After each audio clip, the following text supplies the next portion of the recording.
ഇന്നത്തെ സിറ്റിംഗിൽ ടോട്ടൽ 37 പരാതികളാണ് വന്നിട്ടുള്ളത്. അതിൽ 7 പരാതി തീർപ്പാക്കിയിട്ടുണ്ട്. 5 കേസ് റിപ്പോർട്ട് ആവശ്യപ്പെട്ടിട്ട് പോലീസ് റിപ്പോർട്ട് ആവശ്യപ്പെട്ടിട്ടുണ്ട്.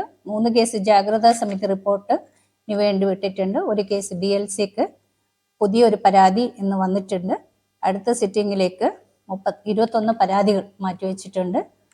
ഇന്നത്തെ സിറ്റിംഗിൽ വന്ന പരാതികളിൽ അധികവും സാമ്പത്തികവുമായി ബന്ധപ്പെട്ടിട്ടുള്ള പരാതികളുണ്ട്. അതുപോലെ തന്നെ വിവാഹ വാഗ്ദാനം നൽകി ചൂഷണം ചെയ്ത പരാതികളുണ്ട്. വിവാഹേതര ബന്ധങ്ങളുമായി ബന്ധപ്പെട്ടിട്ടുള്ള പരാതികളുണ്ട്. വഴിത്തർക്കങ്ങൾ, ഗാർഹിക പീഡനവുമായി ബന്ധപ്പെട്ടിട്ടുള്ള പരാതികളും ഇത്തരം പരാതികളാണ് ഇന്ന് കൂടുതലായിട്ടും പരിഗണിച്ചിട്ടുള്ളത്.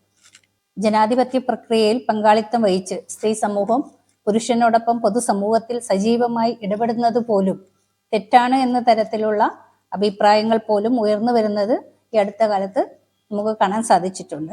സമൂഹത്തിൽ പുരുഷന് തുല്യമായ അഭിപ്രായങ്ങൾ പ്രകടിപ്പിക്കുന്നതിനും ഇടപെടുന്നതിനും രാജ്യത്ത് നിലനിൽക്കുന്ന നിയമവ്യവസ്ഥ സ്ത്രീക്ക് നൽകുന്ന സ്വാതന്ത്ര്യം സമൂഹത്തിൽ എല്ലാവരും തിരിച്ചറിയേണ്ടതാണ്.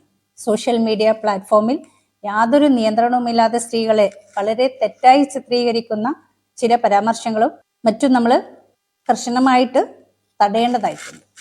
അതുപോലെ തന്നെ നമുക്കറിയാം, നിയമപരമായിട്ടുള്ള ഇത്തരം കുറ്റകൃത്യങ്ങളിൽ ഏർപ്പെടുന്നവർ സാങ്കേതിക കാരണങ്ങളുടെ പുറത്ത് രക്ഷപ്പെട്ടു പോകുന്നതും തടയേണ്ടതായിട്ടുണ്ട്. യാത്രാവേളകളിൽ സ്ത്രീകൾ വളരെ ഗൗരവമേറിയ പ്രശ്നങ്ങൾ നേരിട്ടുകൊണ്ടിരിക്കുകയാണ്.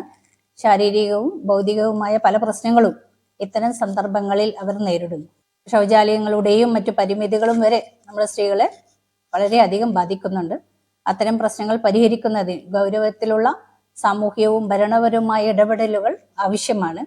പൊതു ഇടങ്ങളിൽ സ്ത്രീകൾ നേരിടുന്ന പ്രശ്നം പഠിച്ച് നിർദ്ദേശങ്ങൾ സമർപ്പിക്കുന്നതിന് വനിതാ കമ്മീഷന്റെ നേതൃത്വത്തിൽ ചില പദ്ധതികൾ രൂപപ്പെടുത്തി നടപ്പിലാക്കാൻ തീരുമാനിച്ചിട്ടുണ്ട്.